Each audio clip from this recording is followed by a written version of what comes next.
పోలీసులే నేరగాళ్లగా మారి వెంకట శేషయ్యపై తప్పుడు కేసు పెట్టారని మాజీ మంత్రి వైఎస్సార్ కాంగ్రెస్ పార్టీ జిల్లా అధ్యక్షులు కాకాని గోవర్ధన్ రెడ్డి ఆరోపించారు. శేషయ్య అరెస్టు వ్యవహారంలో పోలీస్ వ్యవస్థ, న్యాయ వ్యవస్థను తప్పుదారి మళ్లించిందన్నారు. ఈ కేసు తనకు సంబంధం లేనట్టు, జిల్లాకి తాను ఎస్పీని కాదన్నట్టు ఎస్పీ వ్యవహరిస్తుండడం మంచి పద్ధతి కాదన్నారు. రిమాండ్ రిపోర్టులో పొంతనలేని 2 డాక్యుమెంట్లను పెట్టారని విమర్శించారు. శేషయ్య కేసులో ఎంత ఉప్పు తిన్నారో అన్ని నీళ్లు తాగిస్తానని పోలీసులను, కూటమి నాయకులను కాకాని హెచ్చరించారు. ఈ కేసులో వాస్తవాలు వెలుగులోకి రావాలంటే ఎస్పీ విచారణకు ఆదేశించాలని డిమాండ్ చేశారు. ఇక్కడ పోలీస్పై ప్రైవేట్ కేసు కూడా వేస్తామని ఆయన తెలిపారు. నెల్లూరు జిల్లా వైఎస్సార్ కాంగ్రెస్ పార్టీ కార్యాలయంలో కాకాని మీడియాతో మాట్లాడారు. ప్రభుత్వంలో ఎవరైతే ఈ ప్రభుత్వ విధానాలను గాని శాసనసభ్యుల్ని గాని ప్రశ్నిస్తారో, గతంలో ప్రశ్నించారో వాళ్ళందరినీ వేధించడం, వాళ్ళ మీద తప్పుడు కేసులు నమోదు చేయడం, జైళ్లకు పంపించడం అనేటువంటిది ఆనవాయితీగా మారిపోయింది. ఈరోజు ప్రత్యేకించి ఒక జెడ్పీటీసీగా పనిచేసినటువంటి మందల వెంకట శేషయ్య యాదవ్ విషయంలో నెల్లూరు జిల్లా పోలీసులు ఏ విధంగా పనిచేశారు ఈ ప్రభుత్వంలో అని చెప్పి ఎంత తప్పుడు కేసు పెట్టారు అంటే, నేరగాళ్ళని పట్టుకొని శిక్షించాల్సినటువంటి పోలీసు వ్యవస్థ వాళ్లే ఏ విధంగా నేరగాళ్లుగా మారి ఈ తప్పుడు కేసు బనాయించారనేటువంటి దానికి సాక్ష్యాధారాలతో సహా మీడియా ముందుంచాలి. మీడియా ద్వారా ఈ సమాజానికి, ప్రజలకి ఈ ప్రభుత్వం యొక్క విధానం, నెల్లూరు జిల్లా పోలీసు యంత్రాంగం పనిచేస్తున్నటువంటి తీరు తెలియజెప్పాలనేటువంటి లక్ష్యంతోనే ఈరోజు ప్రత్యేకించి ఈ సమావేశాన్ని ఏర్పాటు చేయడం జరిగింది. ఇందులో భాగంగా జరిగినటువంటి ప్రతి అంశము ఒక్కొక్కటిగా మీకు నేనే చూపిస్తాను. ఆ తర్వాత అసలు ఎంత దారుణంగా జిల్లా పోలీసు వెంకటాచలం సిఐ సుబ్బారావు కానీ, అక్కడ ఉన్నటువంటి ఆర్ఐ కానీ వ్యవహరించారు. దీనికి సంబంధించి జిల్లా ఎస్పీ గారు ఏమాత్రం పట్టించుకోకుండా, అసలు తానుకు పట్టనట్టుగా, తాను ఈ జిల్లాలో ఎస్పీగా పనిచేస్తున్నట్టే లేకుండా ఎంత నింపాదిగా వ్యవహరిస్తున్నాడు అనేటువంటి దానికి ఈ కథనం ఒక ఉదాహరణ. అందుకనే ఈరోజు ఒక్కసారి చూస్తే మీకు క్లుప్తంగా తెలియజేస్తాను. ఇది శేషయ్య మీద ఇచ్చినటువంటి ఎఫ్ఐఆర్, కట్టినటువంటి ఎఫ్ఐఆర్. ఇది ఈ ఎఫ్ఐఆర్లో మీరు ఎక్కడ కూడా చూడొచ్చు.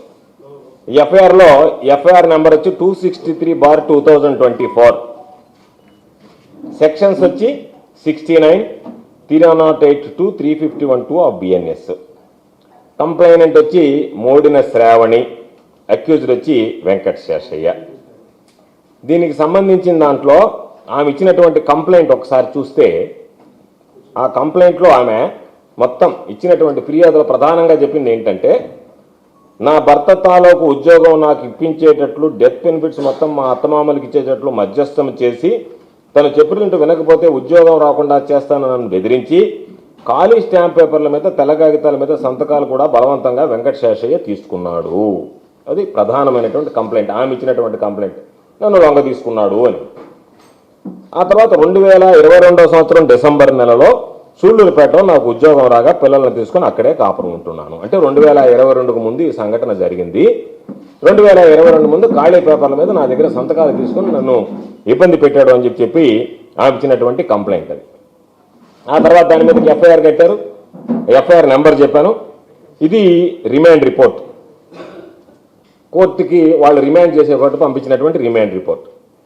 ఈ రిమాండ్ రిపోర్ట్ దగ్గరకు వచ్చేటప్పటికి ఈ రిమాండ్ రిపోర్ట్ తీసుకువెళ్ళారు. ఇదే కేసుల మీద పెట్టారు, మ్యాజిస్ట్రేట్ గారి ముందు పెట్టారు.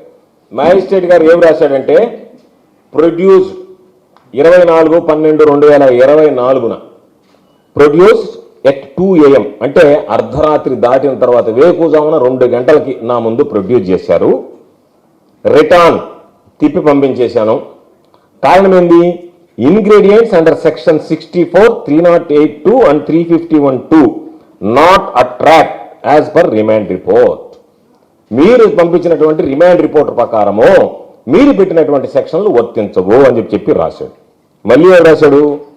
కిందకి రా, మెటీరియల్ ఎవిడెన్స్ సెకండ్ పాయింట్ చూడండి. Material evidence not available against accused. అక్యూజ్డ్కి సంబంధించినటువంటి మెటీరియల్ ఎవిడెన్స్ ఏది కూడా మీరు ప్రొడ్యూస్ చేయలేకపోయారు అని చెప్పి రాశాడు. ఆ తెల్లవారి రీసబ్మిట్ చేశాడు ఎవరు, ఈ సిఐ. రీసబ్మిటెడ్ అని రాసి, in this case the documents in which the accused obtained signatures of the complainant are also seized which are the crucial material evidence in this case. Hence pray the honorable court to remand the accused. మీరు return చేశారు. ఈ కేసులో అన్ని రకాలైనటువంటివి documents మేము seize చేసి దాని ఎవిడెన్స్గా మీ ముందు పెట్టామని చెప్పి పంపించినటువంటి డాక్యుమెంట్ అది. ఆయన మళ్ళీ రీసబ్మిట్ చేశాడు. ఆయన ఏం డాక్యుమెంట్స్ ఇచ్చాడు అనేది కూడా మనం చూద్దాం. ఈ డాక్యుమెంట్స్ ఎట్లా ఇచ్చాడు అని అంటే, ఆయన ఇచ్చినటువంటి డాక్యుమెంట్స్, ఇది స్వాధీన మహజర్నామా.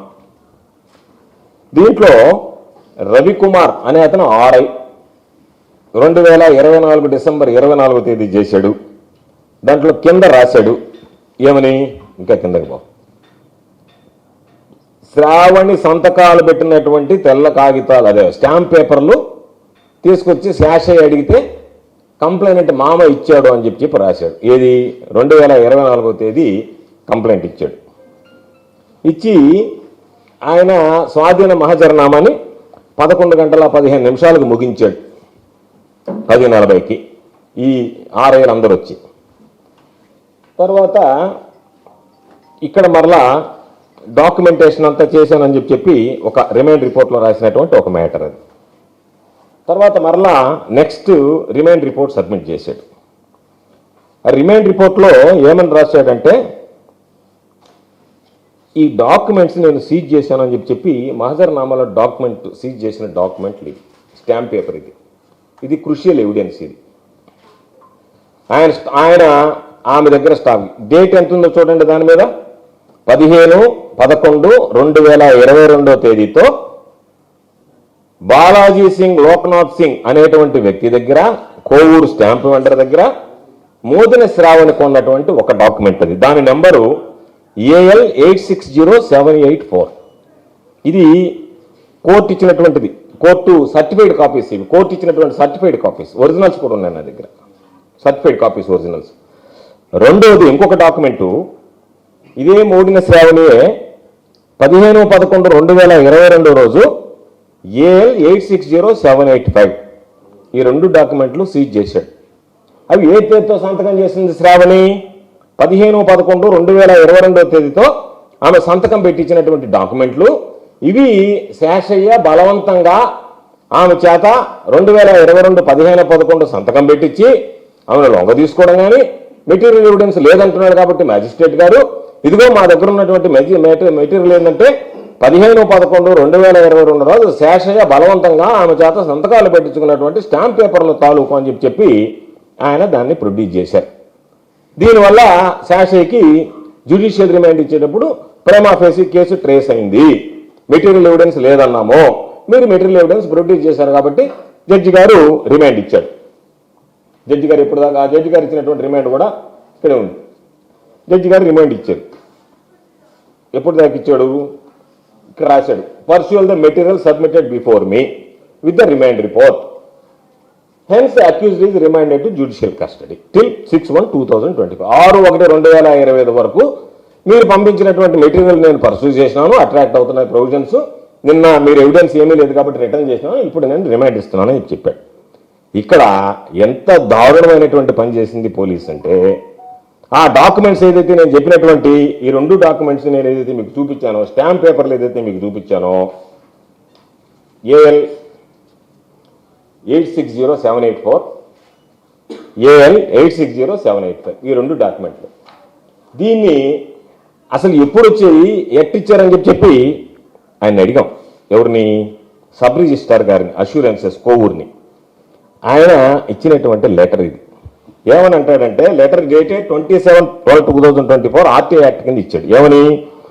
The applicant is informed that the applicant asked for some information regarding non judicial stamps of worth ₹50 with serial numbers AL 860784 AL 860785.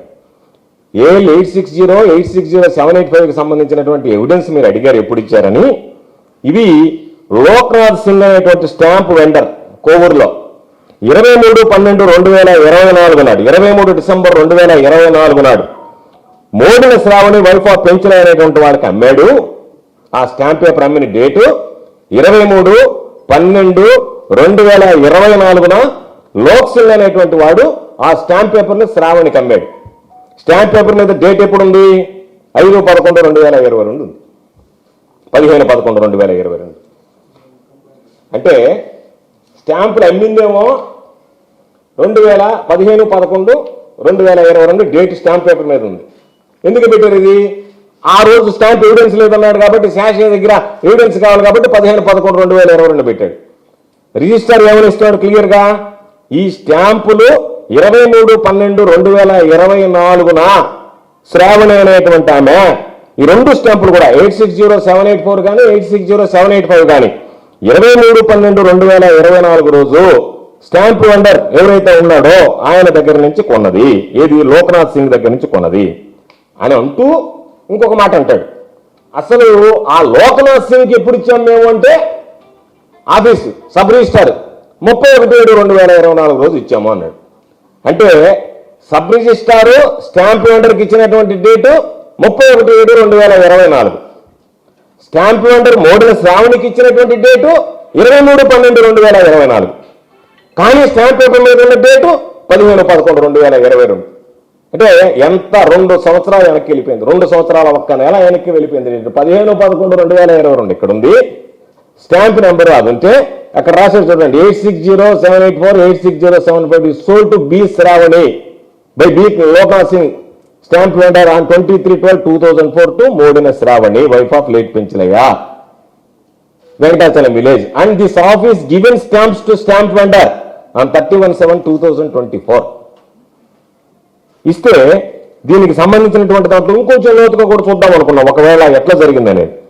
ఒక్కసారి 23/12/2024 ఆ స్టాంప్ వెండర్ ఇచ్చినటువంటి ఎక్స్ట్రాక్ట్ ఎవరు? అతను లోక్నాథ్ సింగ్. అతను ఇచ్చినటువంటి అతను రిజిస్టర్లో రికార్డ్ చేసింది. అది ఏ డేట్తో రికార్డ్ చేశాడు? Serial number 25662567. ఈ రెండు ఏఎల్ 860784 కానీ 784 కానీ మోడిన శ్రావణికి 23/12/2024 రోజు అమ్మాడు అతను. అతని దగ్గర ఉండేటువంటి రికార్డు కాపీ ఆర్టీఐలో ఇచ్చినటువంటిది అది. నెక్స్ట్ లోక్నాథ్ సింగ్ కి రిజిస్టర్ ఎప్పుడు ఇచ్చాడు? Sub register B Loknath Singh కి సంతకం కూడా పెట్టాడు అతను 31/7/2024 రోజు ఇచ్చినటువంటి రిజిస్టర్లో వచ్చినటువంటి ఎక్స్ట్రాక్ట్. 31/7/2024 రిజిస్టర్ లోక్నాథ్ సింగ్ ఇచ్చాడు. అతను 23/12 ఇచ్చాడు. అతని దగ్గర ఉండేటువంటి రికార్డు కానీ రిజిస్టర్ కానీ అదే చెప్తున్నాయి. కానీ డాక్యుమెంట్ల దగ్గరికి వచ్చేటప్పటికి 15/11/2022 పేరుతో డాక్యుమెంట్ మారింది. అంటే నేను ఆ రోజు చెప్పాను. ఏమని చెప్పాను? నేను నా సమక్షంలో జరిగింది. పాపం ఆ ఇంట్లో అసలు అత్తమామ అనేవాళ్ళు లేరు. స్వాధీన మహాచరణామాలో రాశాడు ఏమని? అత్తమామ ఉన్నారు అని చెప్పి రాశాడు. అత్తమామల ఇంట్లో లేరు. నేనే వెళ్ళి అక్కడ నేనే సాక్ష్యం నేనే ఉన్నా.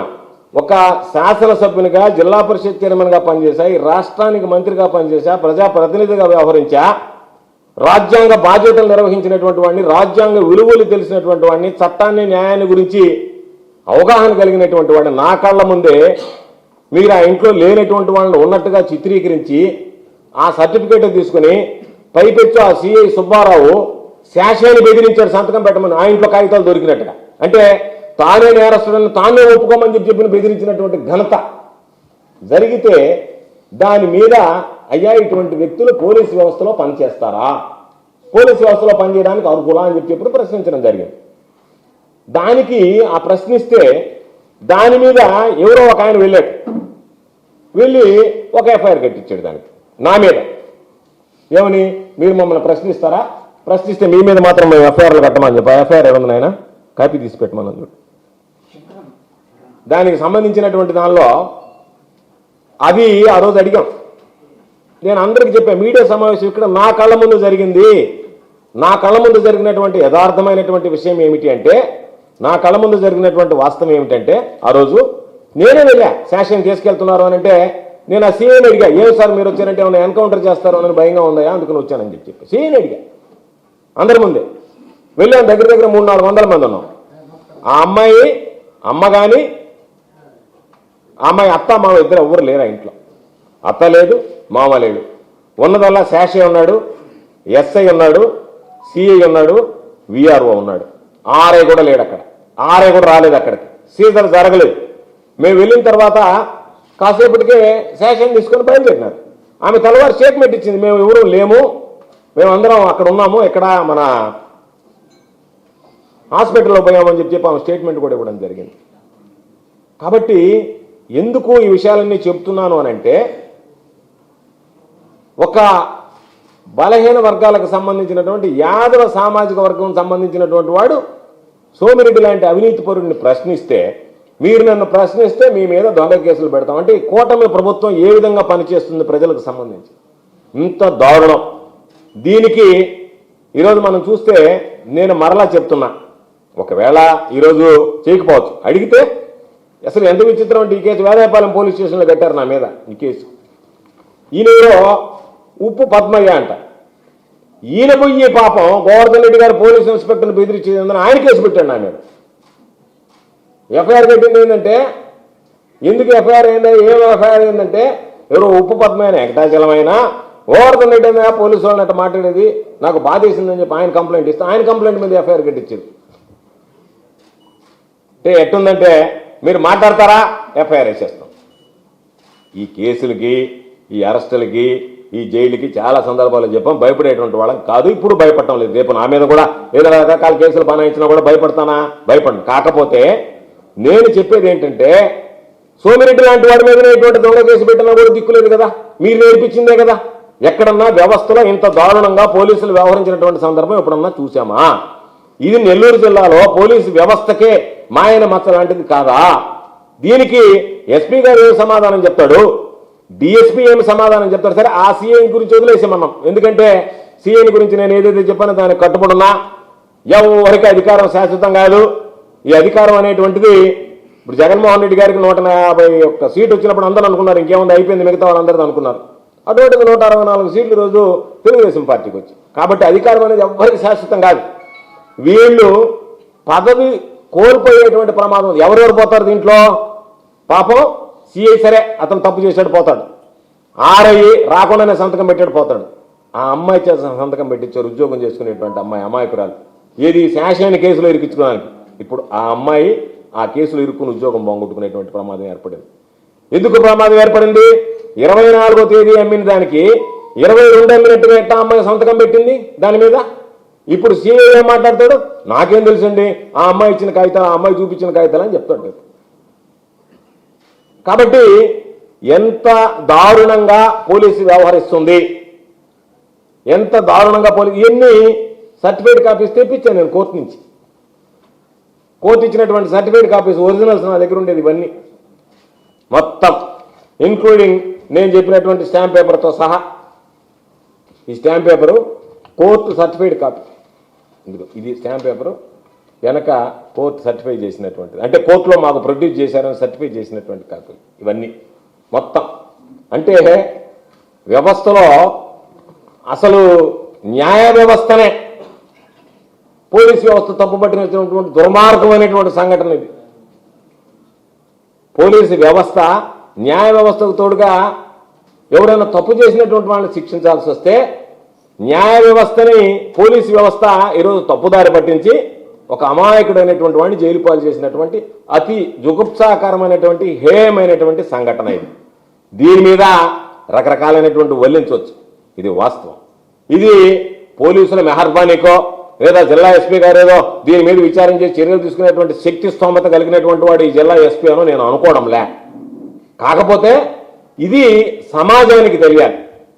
ఈ ప్రభుత్వ వైఖరి ప్రజలు అర్థం చేసుకోవాలి. కూటమి ప్రభుత్వంలో అమాయకుల్ని, వెనకబడినటువంటి వాళ్ళని ఈరోజు నేను అడుగుతున్నా. ఎస్, సోమిరెడ్డి చేసినటువంటి అవినీతిని, చంద్రమోహన్ రెడ్డి చేసిన అవినీతిని ప్రశ్నించాడు శేషయ్య, గట్టిగా మాట్లాడాడు, ఎదుర్కొన్నాడు. అందుకని నువ్వు తీసుకొచ్చుకునేటప్పుడే పేర్లు, 1వ పేరు వెంకట శేషయ్య, 2వ పేరు ఇంకొక శేషయ్య, వీళ్ళని నువ్వు అరెస్ట్ చేస్తానంటే రా, లేకపోతే నువ్వు రాబాకి స్టేషన్కి.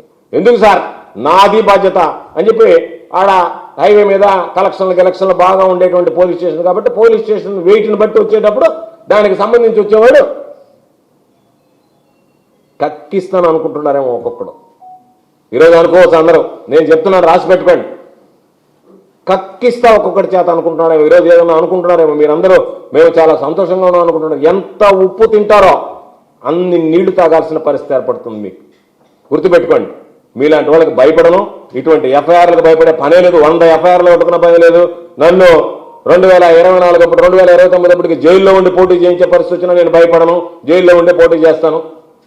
అంతే తప్ప ఈ కేసులకి అరెస్టులకి భయపడేటువంటి ఉండ కాదు. మిమ్మల్ని ప్రశ్నించినంత మాత్రానే మీరు ఈరోజు దీనికి సంబంధించినటువంటి దాంట్లో ఇది ఒక న్యాయ వ్యవస్థను తప్పుదారి పట్టించేటువంటి పరిస్థితి ఉంటే దీని మీద జ్యుడిషియరీ జోక్యం చేసుకోవాలా. హైకోర్టు చీఫ్ జస్టిస్ గారికి కూడా పాపం శేషయ్య భార్య లేఖ రాస్తుంది, ఈ విధంగా నా భర్తకు అన్యాయం జరిగింది కాబట్టి మీరు దీని మీద పూర్తి స్థాయిలో మీ ఆధీనంలో విచారణ జరిపించండి, వాస్తవాలు బయటపడతాయని చెప్పి అదేవిధంగా దీనికి సంబంధించినటువంటి దాంట్లో, ఎందుకంటే ఇది వదిలేయాల్సినటువంటి అంశం కాదు, ఇది మన జిల్లాకు సంబంధించినటువంటి అంశం కాదు, ఆషామాషిగా తీసుకునేటువంటి అంశం కాదు, ఇది ఒక వ్యవస్థకు సంబంధించినటువంటిది. ఒక వ్యవస్థ ఒక వ్యక్తిని పంపించడానికి ఎంత దారుణంగా దుర్మార్గంగా వ్యవహరించిందని చెప్పడానికి ఆధారాలతో సహా మీ ముందు ఉంచినటువంటి పరిస్థితి. కాబట్టి మరలా ఈరోజు పోలీసులు వెళ్ళి వాళ్ళని బెదిరించినా ఏళ్ళని బెదిరించినా ఈ రికార్డు మారదు. ఎందుకంటే దాని మీద ఉండే నెంబర్ల బావు, కోర్టులో ఉండేటువంటి ఎవిడెన్స్ ఏదైతే సర్టిఫికేట్ కాపీస్ ఇచ్చారో కోర్టులో ఉండే మెటీరియల్ మార్చారు. లేకపోతే వీళ్ళు ఆ గనులే కోర్టులో మెటీరియల్ అయినా మార్చేసిండే వాళ్ళు, ఎవడో ఒకటి మీద ఒక కేసు వేసేసిండే వాళ్ళు, వాడు ఎవడో తీసుకెళ్ళాడు, దొంగతనం జరిగింది ఏదో ఒకటి మామూలుగా పోయినసారి కూడా చేస్తే నా మీద పెట్టి సిబిఐ ఎంక్వైరీ చేయించినట్టు ఏదైనా చేయించగలిగినటువంటి వాళ్ళే. కాబట్టి నెల్లూరు జిల్లా పోలీసు ఎంత దారుణంగా వ్యవహరిస్తుంది, ఎంత దారుణంగా శేషయ్య విషయంలో వ్యవహరించింది అనేది ఈ సమాజానికి మొత్తం తెలియాలి. ఈ సమాజం మీద పోలీసు వ్యవస్థ పట్ల ఉన్నటువంటి నమ్మకం, విశ్వాసం, గౌరవం పోయేటువంటి పరిస్థితి. కాబట్టి నేను జిల్లా ఎస్పీ గారు చేస్తారని నేను అనుకోవడం లే, అంత కెపాసిటీ ఉంటుందని నేను భావించడం లే. ఎందుకంటే ప్రభుత్వంతో కాదని, ప్రభుత్వంలో లేదు, నేను నీతిగా నిజాయితీగా నిలబడాల్సిందే, నేను ఐపీఎస్ అధికారిని, ఇక్కడ కాకపోతే ఇంకో జిల్లా వస్తుందని చెప్పి నిలబడి దీని మీద చర్యలు తీసుకుంటాడని నేను అనుకోవడం లే. అంత ధైర్యం చేసేవాడైతే ఎఫ్ఐఆర్ దొంగ ఎఫ్ఐఆర్ కంటే ధైర్యమే పోలీసులకు రాదు. ఎస్పీని ఖాతరు చేస్తామనేటువంటి భయం ఉంటే కింద స్థాయి వాళ్ళకి, ఓయమ్మ నా పైన ఒక అధికారి ఉన్నాడే, నేనేదన్నా తప్పు చేస్తే ఈ జిల్లాలో ఉండే పోలీసు వ్యవస్థకే చెడ్డ పేరు వస్తుంది, కాబట్టి ఆయన నా మీద క్రమశిక్షణ చర్యలు తీసుకుంటాడేమో అనేటువంటి భయం ఉంటే ఇంత దారుణానికి ఒడిగడతాడని నేను అనుకోను. కాబట్టి ఆయన ఏమి చర్యలు తీసుకోలేకపోవచ్చు. కానీ ఏదైనా నా తరఫున డిమాండ్ ఏంటంటే, ఐపీఎస్ చేసినటువంటి వ్యక్తిగా జరిగినటువంటి సంఘటన నీ హయాంలో ఈ జిల్లాలో పోలీసు వ్యవస్థగా ఒక మాయనటువంటి మచ్చ కాబట్టి దీని మీద కనీసం చర్యలు తీసుకొని విచారణకు ఆదేశించి వాస్తవాలు ఏమి జరిగిందనేటువంటిది అడిగితే ఎవ్వరు పడలే. ఆ ఆడ మనిషి పాపం మహిళ, ఆ అమ్మాయిని మధ్యలో పెట్టారు. మాకు మహిళలంటే గౌరవం ఉంది. ఎందుకు ఈ మాట చెప్పామంటే మొదటి నుంచి నేను పదే చెప్పా, మహిళలంటే గౌరవం ఉంది, మహిళలు ఎవరి గురించి పరిచినా సరే ఒప్పుకోము, వాళ్ళ అన్యాయం జరిగితే ఒప్పుకోము. కానీ ఈ కేసు ఆ విధంగా జరగలేదు, ఇది తప్పుడు కేసు, కావాలని తప్పుడు కేసు బనాయించారు, పాపం ఒక అమాయకురాలను అడ్డం పెట్టుకుని అని చెప్పి ఈరోజు ఆ అమాయకురాలు ఉద్యోగానికి ముప్పు పట్టలేటువంటి పరిస్థితి తీసుకొచ్చారు. కాబట్టి మీరు పిలిచి విచారణ జరిపి వాస్తవాలు తెలుసుకుని చర్యలు తీసుకుంటే కాస్తైనా కొంచెమైనా పోయినటువంటి ఆ పరువు ప్రతిష్ట ఈ జిల్లాలో పోలీసు వ్యవస్థ మీద, పోలీసు శాఖ మీద, పోలీసు విభాగం మీద కొంతైనా నిలబడుతుందేమో. కాబట్టి దయచేసి ఎస్పీ గారిని ఆ దిశగా మీరు ఆలోచించండి అని చెప్పి నా విజ్ఞప్తి. పోలీసే కంప్లైంట్కి ఏమి సంబంధం? కంప్లైంట్ అంటే పాప అమాయకురాలు అంటున్నా నేను. ఆమెను తీసుకొచ్చి అక్కడ సంతకం పెట్టించారు. ఇగో ఇది నువ్వు ఇంట్లో పోయి సీజ్ చేశారు కదా, ఆ అమ్మాయి ఇంట్లో లేదు కదా పాపం. మీరు చెప్పిన లెక్క ప్రకారమే మీ మహాజరనామాలోనే ఆ అమ్మాయి ఇంట్లో లేదు, మీరు రాసిన మహాజరనామాలో కూడా ఆ అమ్మాయి ఇంట్లో ఉన్న రాయలే మీరు. పోలీసులు సృష్టించింది ఇదంతా ఎందుకు? ఆ స్టాంప్ వెంటనే పిలిపిస్తే ఎవరు వచ్చారో తీసుకుపోతారు చెప్తారు, ఎన్ని గంటలకు వచ్చి తీసుకుపోయారో చెప్తారు. ఎస్పీ గారికి ఒక నిమిషం పని, ఆ అమ్మాయిని పిలిపిస్తే ఆ అమ్మాయి చేతి ఎవరు సంతకం పెట్టించారో చెప్తారు. కనీసం నేను అనేది ఏంటంటే ఎస్పీ గారైనా ఈ జిల్లాలో ఏం జరుగుతుందనేటువంటి వాస్తవాలు తెలుసుకోవడానికి ప్రయత్నిస్తే మంచిది. ఎవరు సృష్టించినా రాత్రి మ్యాజిస్ట్రేట్ రిపోర్ట్ రిటర్న్ చేసినటువంటి దాన్ని, అంటే దీనికి ఎవిడెన్స్ తెలియదంటే తెల్లవారుదానికి దొంగ సాక్ష్యాలు పెడతారా? ఓ పోలీసులు దొంగ సాక్ష్యాలు పెట్టి ఒక అమాయకుడిని జైలుకి పంపిస్తే అది గొప్పతనమా? ఏ సమాధానం చెప్తారు దీనికి మీరు? ఈ తప్పుడు సాక్ష్యాలతో మీరు పంపించినటువంటి, తప్పుడు ఆధారాలతో పంపించినటువంటి దానికి సిగ్గుతో తలదించుకోవాల్సినటువంటి పరిస్థితి కదా పోలీసు వ్యవస్థ ఈ జిల్లాలో, ఈ రాష్ట్రంలో. మీరు తప్పుడు కేసులు పెట్టి ఎంతమందిని పంపిస్తున్నారు? ఆధారాలు లేకపోవచ్చు, అడిగేవాళ్ళు లేకపోవచ్చు, దాని గురించి మిమ్మల్ని ప్రశ్నించలేకపోవచ్చు. కానీ జరిగేటువంటి విషయాలు ఏమిటనేటువంటిది ప్రజలకు తెలియాల్సినటువంటి అవసరం ఉంది. కాబట్టి నేను ఈరోజు ప్రత్యేకించి ఈ ఆధారాలన్నీ సేకరించి నా కళ్ళ ముందు జరిగినటువంటి అన్యాయం, అందుకే నేను మొదటి నుంచి చెప్పా, ఇది నా కళ్ళ ముందు నేను చూసినటువంటి అన్యాయం, నేరుగా నా ముందు జరిగినటువంటి నేరం, కాబట్టి దీన్ని విడిచిపెట్టమని చెప్పా. దాని మీద ఏం జరిగిందని చెప్పి లోతుగా ఈరోజు ఆరాధిస్తే జరిగినటువంటి సంఘటనలు నాకే ఆశ్చర్యానికి గురిపోయారు. మేము అనుకున్నది ఏంటంటే ఏమన్నా పాత స్టాంపులు తెచ్చిపెట్టారేమో అనుకున్నాం. నిజంగా 2022 స్టాంపులు ఏదన్నా ఉంటే రిజిస్టర్లో ఆ స్టాంపులు ఏమన్నా పెట్టారేమో కోవూరు నుంచున్నాం. చూస్తే ఓయమ్మ అది కూడా దాన్ని మించినటువంటి నేరం ఇది. మేము అనుకున్నది సాధారణంగా కోవూరులో పాత స్టాంపులు దొరుకుతాయి, ఆ పాత స్టాంపులు తీసుకొచ్చి పెట్టారేమో అనుకున్నాం. పాత స్టాంపులు కాదు, కొత్త స్టాంపులకే పాత తేదీ వేసి పెట్టారు. ఇంత దారుణమైనటువంటి విషయం. అదే నేను చెప్పేది. తెల్లబోయేటువంటి విషయం ఏంటంటే సాధారణంగా కోవూరులో ఒక ప్రతీతి ఉంది, పాత స్టాంపులు దొరుకుతాయి, ఆ పాత స్టాంపుల రికార్డుల పేరు రాసిస్తుంటారని చెప్పాను. అటువంటిది ఈ పోలీసు సుబ్బారావు ఒక అడుగు ముందుకేసి వెంకటాచలం సిఐ ఏ పర్లేదు ఎవరు లెక్క చేసేవాడు రా నేను పోలీసు వ్యవస్థలో ఉన్నానని చెప్పి కొత్త స్టాంపుకు పాత డేట్ వేసాడు. కాబట్టి ఆ స్టాంప్ వెండర్ని విచారిస్తే స్టాంప్ వెండర్ చెప్తారు ఎవరు బెదిరించి ఖాళీ కాగితాలు తీసుకొని దాని మీద డేట్లు రాసుకున్నారని, ఎవరు పోయి సంతకం పెట్టారు అక్కడ తెలుపుతుంది. కాబట్టి అన్ని విషయాలు వెలుగు చూస్తాయి. ఒకవేళ ఈరోజు ఎస్పీ దాచిపెట్టచ్చు, ఎల్లకాలం ఎస్పీ ఉండడు కదా, ప్రభుత్వం మారిన తర్వాత మరిలో ఇంకొక ఎస్పీ రాడా, ఆ ఎస్పీ వచ్చేటప్పటికి ఇతను ఉద్యోగం ఉంటే ఉద్యోగం పోయి జైలుకి పోతాడు, ఉద్యోగం లేకపోతే ఉద్యోగంలో నుంచి రావాల్సినటువంటి బెనిఫిట్స్ అని పోయి జైలుకి పోతారు. అంతే కదా, చెప్పాం కదా. తప్పు చేసినటువంటి వాడిని సప్త సముద్రాలు దాటి వెళ్ళినా పట్టుకొస్తానని చెప్పి మా నాయకుడు జగన్మోహన్ రెడ్డి గారు ఇప్పటికే చెప్పున్నాడు. ఎవరిని విడిచిపెట్టేది ఉండదు. అందులో భాగంగా ఖచ్చితంగా ఆధారాలన్నీ ఉన్నాయి. ప్రైవేట్ కంప్లైంట్ లాడ్జ్ చేస్తాం. వీలైతే హైకోర్టు కూడా దానికి సంబంధించినటువంటి చీఫ్ జస్టిస్ కూడా ఆ అమ్మాయి లేఖ పెడుతుంది. దాని మీద ఏమవుతుందో కూడా చూద్దాం. కాబట్టి ఇది అంత సాదాసీదాగా విడిచిపెట్టేటువంటి అంశం కాదు, విడిచిపెట్టము. భవిష్యత్తులో దీని మీద ఎటువంటి చర్యలు తీసుకోవాలనేటువంటి దాని మీద కూడా న్యాయ నిపుణులను సంప్రదిస్తున్నాం. దాని మీద అన్ని వ్యవస్థలకు సంబంధించి, ఎందుకంటే ఇది ఒక జ్యుడిషియరీ వ్యవస్థనే తప్పుదారి పట్టించినటువంటిది, తప్పుడు సాక్ష్యాలు జ్యుడిషియరీకి సమర్పించినటువంటిది. ఇంతకన్నా దారుణమైనటువంటి మరొకటి ఉండవు. కాబట్టి ఇంత నేరాలు జరిగినటువంటి దాని మీద ఇప్పటికే హైకోర్టులో పిటిషన్ కూడా వేశాం. దానికి సంబంధించినటువంటి రికార్డ్స్ ఏదైతే ఉన్నా ఆ రికార్డ్స్ అన్ని ప్రొక్యూర్ చేయండి, వాటిని సేఫ్ గార్డ్ చేయండి అని చెప్పి డైరెక్షన్ ఇవ్వండి పోలీస్కి అని చెప్పి. కాబట్టి అన్ని విధాలా అన్ని రకాలైనటువంటి చర్యలు తీసుకుని ఇక మీదట ఎక్కడ ఎవిడెన్స్ ట్యాంపర్ కాకుండా ఉన్నటువంటి ఎవిడెన్స్ను ప్రొటెక్ట్ చేసి భవిష్యత్తులో వీళ్ళకి ఏ విధంగా శిక్ష పడి వీళ్ళని జైలుకి పంపించాలనేటువంటి దాని మీద కూడా దృష్టి పెడుతుంది. ఈ విధంగా ఉన్నాయి నా భర్తకు సంబంధించి అని చెప్పాను నేను. దాని మీద సుమోటోగా తీసుకుంటారా లేదు, ఈ కేసు విచారణలో ఉంది కాబట్టి దాని మీద ఏ విధంగా వాళ్ళు దాని మీద ఆలోచన చేస్తారో ఒకటి చూస్తాం. అదేవిధంగా దీనికి సంబంధించినటువంటి హైకోర్టులో కూడా ఫైల్ చేస్తున్నాం. అన్ని రకాలైనటువంటి ఆ రోజు ఎక్కడ అరెస్ట్ జరిగింది, ఎక్కడ అరెస్ట్ చేశారు, ఏ విధంగా తీసుకొచ్చారు, ఏ స్టేషన్లో పెట్టారు, మీరు రిమాండ్ రిపోర్ట్లో ఏమి రాశారు, వాటి జోలికి నేను పోలే. టెక్నికాలిటీస్ జోలికి ఈరోజు నేను ఓన్లీ వీడు చేసినటువంటి దుర్మార్గం తప్పు పని గురించే చెప్పాం తప్ప వాటి టెక్నికాలిటీస్లోకి పోలేదు. అవన్నీ కూడా ప్రతి ఒక్కటి కూడా పరిశీలిస్తాం. హైకోర్టులో కేసు వేస్తాం, ఇక్కడ ప్రైవేట్ కేసులు వేస్తాం. దీని మీద ఖచ్చితంగా విచారణ జరుగుతుంది. దోషులు ఎవరనేటువంటివి ఇంత సాక్ష్యాధారాలు పట్టిన తర్వాత ఇంకా పెద్దగా శిక్ష పడ్డానికి కూడా పెద్ద ట్రయల్ కూడా అవసరం ఉండదు దీనికి. JVR షాపింగ్ మాల్ లో మహా festivals mega offers. Christmas, new year, సంక్రాంతికి ప్రతి రోజు 400 మందికి ఏది కొన్నా ఎంత కొన్నా ఉదయం 1 గంట, సాయంత్రం 1 గంట ₹1కే చీర. ఇంకా 3 linen printed saris ₹599, 3 men's branded shirts ₹389, 4 men's jeans pants ₹999, 5 kids branded shirts ₹499, 3 kids jeans pants ₹599, 2 ladies long frocks ₹999, 2 3-పీస్ capsule palazzo sets ₹599, polo bed sheet ₹69. ఇంకా మరెన్నో ఆఫర్లు. JVR shopping mall, trunk road, Nellore. CMR Chandana brothers వారి new year express sale offers మావి. Malaysia trip మీది. New year Sankranti express sale లో కొనుగోలు చేయండి. ₹500 కొనుగోలుపై పొందే కూపన్ పై daily draw, weekly draw, bumper draw తో పాటు న్యూ ఇయర్ కి తీసే డ్రాలో గెలుపొందిన కూపన్ కి ఒక జంటకి Malaysia trip. Casual shirts 2 ₹399, ₹499, T shirts 2 ₹199, jeans 2 ₹1099, men's branded పై buy 1 get 1 buy 2 get 2. Boys shirts 3 499 రూపాయలు, బాయ్స్ ప్యాంట్స్ 2 799 రూపాయలు, చిల్డ్రన్స్ ఫ్రాక్స్ 2 599 రూపాయలు, చున్నీ 33 రూపాయలు, ఫ్యాన్సీ టాప్ 299 రూపాయలకే, చుడిదార్స్ 699 రూపాయలు, ధనియా షిఫాన్ సారీస్ 2 399 రూపాయలు, జాక్ పాట్ సారీస్ 2 555 రూపాయలకే. చందన బ్రదర్స్ మరియు CMR shopping mall, trunk road, Nellore.